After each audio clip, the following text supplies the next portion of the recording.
आज कोशिका विभाजन पढ़ना है। कोशिका विभाजन सबसे पहले वीर चाव ने देखा था।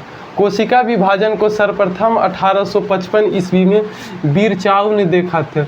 उन्होंने देखा कि पुरानी कोशिका से बहुत सारा नई कोशिका का निर्माण हो रहा, पुरानी कोशिका से बहुत सारा अनेकों कोशिका का निर्माण हो रहा है। जो नई कोशिका बन रहा उसे बोलते हैं डॉटर सेल, जो पुरानी कोशिका था उसे बोलते हैं पेरेंट सेल।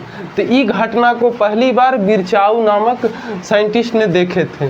उनका कहना था कि एक कोशिका अपने आप को विभाजित करके बहुत सारा नई कोशिका बनाते हैं। उन्होंने पुरानी कोशिका को पेरेंट सेल बोला और नई कोशिका को डॉटर सेल नाम दिया। कोशिका विभाजन के प्रकार, कोशिका विभाजन के 3 प्रकार है, अलग अलग 3 प्रकार है। पहला प्रकार है असूत्री विभाजन, दूसरा प्रकार है समसूत्री विभाजन, तीसरा प्रकार है अर्धसूत्री विभाजन। असूत्री विभाजन प्रोकैरियोटिक जीवों में होता है, छोटे जीवों में, एकोशीय जीवों में, जैसे जीवाणु,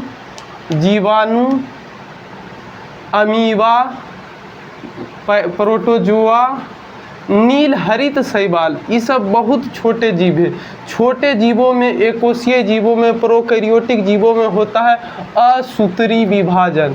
अगला प्रकार है समसूत्री विभाजन।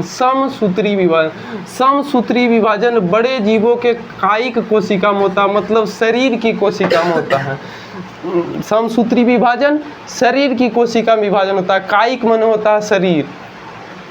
इसे वाल्थियर फ्लेमिंग नामक वैज्ञानिक ने देखा था। इस कोशिका विभाजन का काम है घाव भरना, कटे फटे स्थानों और अंगों का मरम्मत करना होता है। अब है अर्धसूत्री विभाजन। अर्धसूत्री विभाजन जनन कोशिका में होता है। अर्धसूत्री विभाजन जनन कोशिका में होता है। इस प्रकार का विभाजन मुख्य रूप से लैंगिक प्रजनन करने वाले जीवों में देखा जाता है। लैंगिक प्रजनन करने वाले जीवों में देखा जाता है। कोशिका विभाजन की अवस्था, कोशिका विभाजन की 5 अवस्था है। पहली अवस्था को बोलते हैं interphase, prophase, metaphase, anaphase, telophase. कोशिका विभाजन की अलग अलग अवस्था है। पहला अवस्था interphase, prophase, metaphase, anaphase, telophase. Interphase में है कोशिका विभाजन की तैयारी होता है। यह सबसे बड़ी अवस्था है। 95% समय इसी अवस्था में लगता है, इंटरफेज की अवस्था में। बाकी बच गया प्रोफेज, मेटाफेज, एनाफेज, टेलोफेज। इस 4 अवस्था में मात्र 5% समय लगता है, 5% समय लगता है। लेकिन कोशिका विभाजन का वास्तविक विभाजन शुरू होता है प्रोफेज से। वास्तविक विभाजन की शुरुआत प्रोफेज से होता है। यहाँ इस प्रोफेज में तारक का जो है दोनों ध्रुव की ओर खिसकने लगता है। मेटाफेज में स्प्लिंट फाइबर का निर्माण होता है और तारक का दोनों ध्रुवों की ओर अलग हो जाता है।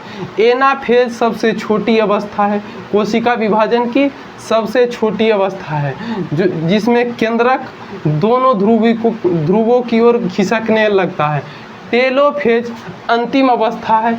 इसमें नए 2 केंद्रक का निर्माण होता है। अंत में कोशिका 2 अलग नए कोशिका में टूट जाता है।